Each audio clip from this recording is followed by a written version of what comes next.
आप देख रहे हैं एबीएस स्टार न्यूज। आपके साथ मैं अंजलि। आप सभी का स्वागत करते हैं हमारे इस देश लाइव के बुलेटिन में, जिसमें हम आपको बताएंगे कि आज दिन भर की क्या कुछ बड़ी खबरें रही हैं। पहली खबर है सीडीएस विपिन रावत से जुड़ी हुई। आपको बता दें कि आज उनका अंतिम संस्कार होने वाला है, वहीं उनको श्रद्धांजलि दी जा रही है। भारत के पहले chief of defence staff general Vipin Rawat का अंतिम संस्कार किया जाएगा। तमिलनाडु के कुन्नूर के पास ही बुधवार को सैन्य हेलीकॉप्टर दुर्घटना में अपनी पत्नी और साथ ही सशस्त्र बलों के साथ ही 11 अन्य कर्मियों के साथ वे शहीद हो गए थे, जिनको दिल्ली में श्रद्धांजलि उन्हें दी जाएगी। मीडिया रिपोर्ट्स की अगर माने तो जनरल रावत और उनकी पत्नी मधुलिका के शवों को उनके कामराज मार्ग स्थित आवास पर रखा जाएगा, ताकि आम जनता उन्हें श्रद्धांजलि और अंतिम श्रद्धांजलि दे सके। आपको बताते चले कि जनरल रावत की उनके आवास से बरार स्क्वायर शमशान घाट तक अंतिम यात्रा दोपहर 2 बजे से शुरू की जाएगी। तो वहीं सीडीएस विपिन रावत का अंतिम संस्कार शाम के 4 बजे निर्धारित किया गया है। प्रधानमंत्री नरेंद्र मोदी, रक्षा मंत्री राजनाथ सिंह और राष्ट्रीय सुरक्षा सलाहकार अजीत डोभाल उन लोगों में शामिल होंगे, वही जिन्होंने गुरुवार को पालम एयरपोर्ट पर सशस्त्र बलों के शहीद जवानों को श्रद्धांजलि दी है। भारतीय सेना प्रमुख जनरल एमएन नरवणे और साथ ही भारतीय नौसेना प्रमुख admiral R Harikumar, air chief marshal AVR Chaudhary और रक्षा सचिव अजय कुमार सहित देश के शीर्ष सैन्य अधिकारियों ने भी एक शोक समारोह का आयोजन किया था और साथ ही उनके मृतकों को अंतिम श्रद्धांजलि भी दी है, जो इस हादसे में जिन्होंने अपनी शहादत दी है, जो जवान शहीद हो चुके हैं।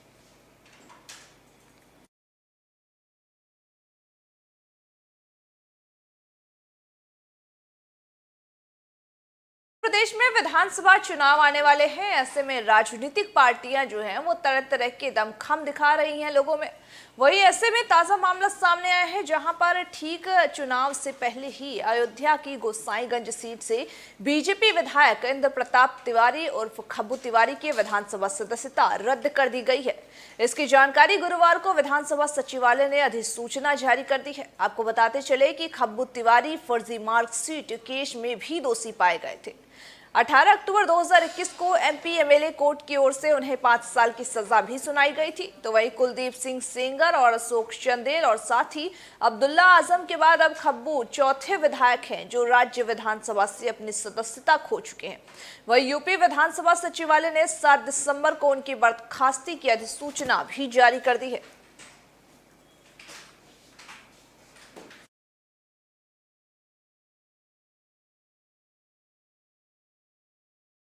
योगी सरकार भले ही भ्रष्टाचार रोकने के तमाम दावे कर ले, तमाम तरह के उपाय निकाल ले, लेकिन इसके बाद भी भ्रष्ट अधिकारी अपने काम से बाज नहीं आ रहे।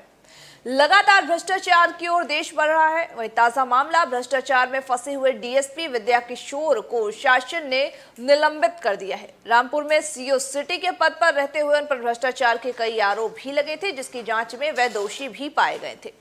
विद्या किशोर शर्मा पर रामपुर में सीओ सिटी रहते हुए एक नहीं बल्कि कई भ्रष्टाचार के आरोप भी लगे हैं। वहीं नवंबर में रामपुर में सीएम योगी के दौरे के समय ही एक युवती ने आत्मदाह की चेतावनी दी थी। उसका आरोप था कि स्वामी विवेकानंद अस्पताल के संचालक विनोद यादव और साथ ही तत्कालीन इंस्पेक्टर गंज रामवीर यादव ने उनके साथ गैंगरेप किया है। इस मामले में भी 5 लाख की घूस लेते हुए सीओ विद्या किशोर का एक वीडियो भी अफसरों के संज्ञान में आया था।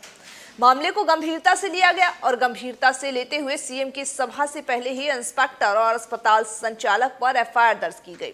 साथ ही मुख्यमंत्री को भी अवगत कराया गया है। वहीं जब मामला सीएम योगी के संज्ञान में आया तो आदेश पर शासन ने इसकी जांच भी कराई है। एएसपी मुरादाबाद की जांच में सीओ पर भ्रष्टाचार के आरोप सही पाए गए। इस मामले में सीएम कार्यालय में ट्वीट कर अवगत कराया गया था कि संबंधित सीओ को निलंबित कर दिया गया है। मालूम हो कि विद्या किशोर शर्मा को इस मामले के बाद सीओ सिटी के पद से हटाते हुए उन्हें बिलासपुर भेज दिया गया था, जहां से शासन ने उन्हें पुलिस प्रशिक्षण केंद्र जालौन के लिए स्थानांतरित कर दिया है।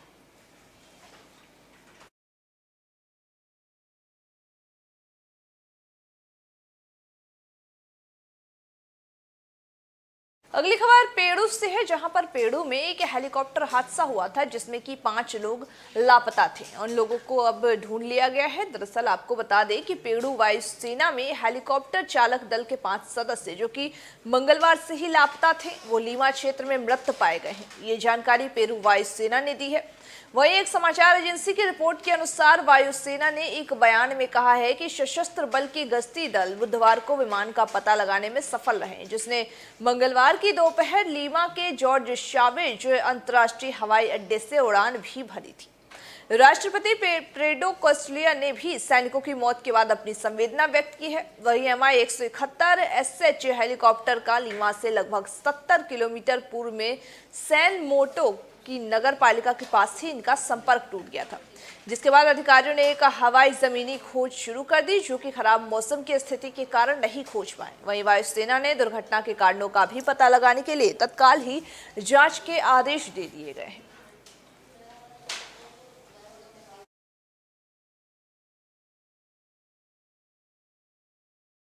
कोरोना के नए वेरिएंट ओमिक्रॉन का कहर लगातार बढ़ता चला जा रहा है। अगर बात भारत की करें तो भारत में भी इसका कहर बढ़ता जा रहा है। ऐसे में ब्रिटेन में भी इसका ओमिक्रॉन का कहर देखने को मिल रहा है और ब्रिटेन में ओमिक्रॉन वेरिएंट से संक्रमित 249 मरीजों की पुष्टि हुई है। ओमिक्रॉन से संक्रमित मामलों की संख्या में ब्रिटेन में एक दिन में दोगुनी बढ़ोतरी दर्ज की गई है। वहीं ब्रिटेन में अब तक 817 मामले सामने आ चुके हैं। वहीं अगर बात गुजरात की करें तो गुजरात में राज्य में ओमिक्रॉन का एक मामला आने से वडोदरा प्रशासन ने 2 अस्पतालों में ओमिक्रॉन डेडिकेटेड वार्ड तैयार कर दिए हैं। गुजरात में राज्य में ओमिक्रॉन का एक मामला आने के बाद वडोदरा प्रशासन ने इन अस्पतालों को डेडिकेट वार्ड में तब्दील कर दिया है। वहीं SSG अस्पताल के सुपरिटेंडेंट रंजन अय्यर ने यह बताया है कि ओमिक्रॉन को देखते हुए हमारे पास वेंटिलेटर, ऑक्सीजन, दवाइयों की तैयारी है। ऐसे में ना तो ओमिक्रॉन हार मान रहा और ना ही ये प्रशासन भी अपनी पूरी तैयारियों के साथ है कि अगर ओमिक्रॉन तीसरी लहर के रूप में उभर के आती है तो ऐसे में उसकी जो प्रचार है वो कम किया जाए। ऐसे में लोगों को सुरक्षित रखा जाए, ज़्यादा से ज़्यादा लोगों को सुरक्षित रखा जाए ताकि ओमिक्रॉन का जो खतरा है वो बढ़े नहीं। ऐसे में सभी लोगों को ज़रूरी है कि हम सावधानियां बरतें, क्योंकि ये जो कोरोना का नया वेव है, नया जो वायरस है ओमिक्रॉन, जिसमें लगातार बढ़ोतरी देखने को मिल रही है, चाहे वो भारत की करे, ब्रिटेन की करे, हर जगह केसेस में इजाफा है। ऐसे में ज़रूरी है कि हम सभी ओमिक्रॉन को ध्यान में रखते हुए, कोरोना के बढ़ते केसेस को ध्यान में रखते हुए, हम सभी कोरोना के जो मानक है, इनके जो कोरोना के जो प्रोटोकॉल्स है उनका पालन करें, मास्क का प्रयोग करें, उचित दूरी का पालन करें। ऐसे ही करके हम तीसरी लहर जो देश में आने की संभावनाएं जताई जा रही है, इससे हम निजात पा सकते हैं।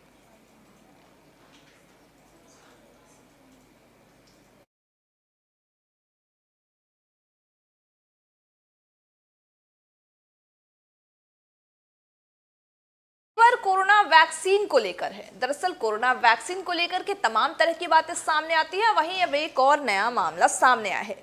कोरोना वैक्सीन सुबह लेने की तुलना में दोपहर में ज्यादा प्रभावकारी माना गया है। दोपहर में एंटीबॉडी का स्तर अधिक होता है। जर्नल ऑफ बायोलॉजिकल रिदम में प्रकाशित शोध में यह पाया गया है कि 24 घंटे के अंदर शरीर के अंदर ही कई घटनात्मक क्रम बदलते हैं, जिसमें कि संक्रामक रोग और टीकाकरण की जो प्रतिक्रिया है वो भी शामिल है। Massachusetts general of hospital MGH के सह वरिष्ठ लेखक एलिजाबेथ क्लेयरमैन ने यह कहा है कि एक रिसर्च में यह पाया गया है कि जो कोरोना का टीका है वो दोपहर की तुलना में ज्यादा प्रभावी नजर आएगा। सुबह की तुलना में ये दिन का समय SARS-CoV-2 टीकाकरण के प्रति प्रतिरक्षा प्रतिक्रिया को ज्यादा प्रभावित करता है। शोधकर्ताओं का मानना यह भी है कि कुछ बीमारियों के लक्षण और कुछ दवाओं का असर दिन के समय में ज्यादा असरदार होता है। शोधकर्ताओं ने यह भी बताया है कि फेफड़ों के बीमारी वाले मरीजों में अक्सर अधिक लक्षण होते हैं। दोपहर में इन पर दवाओं का असर भी होता है और ज्यादा होता है दोपहर में इन पर दवाओं का असर। शोधकर्ताओं के अनुसार यह भी कहा गया है कि इन्फ्लुएंजा टीकाकरण प्राप्त करने वाले बुजुर्ग पुरुषों के एक अध्ययन से पता चला है कि जब उन्हें दोपहर की तुलना में सुबह में टीका लगाया गया तो उनके पास से उच्च एंटीबॉडी की कमी थी। यूनाइटेड किंगडम में यह शोध 190 स्वास्थ्य कर्मियों में की गई है। 2190 स्वास्थ्य कर्मियों पर ये टीकाकरण का परीक्षण किया गया है, जिसमें सुबह की अपेक्षा में दोपहर में लगाए गए टीके में एंटीबॉडी ज्यादा तैयार होती है। ऐसे में जो कोरोना के केसेस हैं वो भी बढ़ रहे हैं और ओमिक्रॉन का भी खतरा है। ऐसे में टीकाकरण जो उपाय है, जो सरकार ने जो टीकाकरण का उपाय निकाला है, उसमें ये जरूरी है कि हम सभी टीकाकरण को माने और तमाम तरह के अफवाहों से दूर होकर के हम सभी जा करके टीकाकरण और टीका ले, कोविड वैक्सीन ले, जिसकी वजह से हम सभी सुरक्षित रह सके।